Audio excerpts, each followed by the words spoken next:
guys, so today I just have, wow, my desk is really dirty. Let's fix that. That's more like it. Anyway, hi guys, so today I just have a quick video for you, and it's probably going to be something that you've never seen before, like ever. I might even be the inventor of it, I'm not sure. I'm going to be turning this little guy, which is a little basketball, and he's not that squishy, and I'm going to be turning him into a paper squishy cracking toy. And I've never tried this out, like I didn't do a testing or anything on this, so I don't even know if this works, but I really hope that it does. So I'm using a hair clip, which I don't really wear a lot, and I'm just going to kind of, since this whole thing is already sealed, I feel like there was a spot where it was open, maybe not.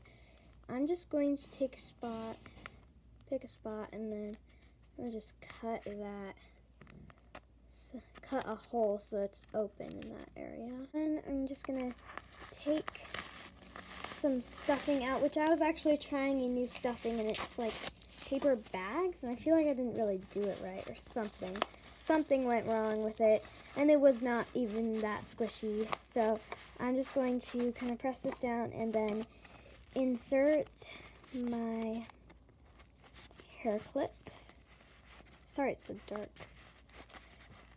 There, and then kind of put this stuffing back in there. Here's the squishy, and I am so excited to tell you that it works. Hear this. Listen to this. Just by putting a hair clip in there. It's so cool, and like it's a perfect stress toy because you can kind of squish it, and then it also cracks. I don't really know why. It's kind of random. It's like a basketball that cracks. I mean, maybe it's like the sound of it hitting the ground. Actually, that kind of does sound like the cracking noise that makes. But it's so cool and so easy, and it's like, who doesn't really have hair clips lying around? Or anything else that cracks. I don't really know anything else that cracks, but yeah. So I really hope that you enjoyed this video. I know it was really short, but I'll just post another one to kind of like make up for it, you know. And I know I've been doing a lot of squishy videos lately, and I'm sorry, but I hope that you don't get tired of them. I'm really into squishies right now. Like, I'm in the squishy phase, I guess you could say. I go through phases, you know. I go through like, yeah. I might do a polymer clay charm video soon, and yeah.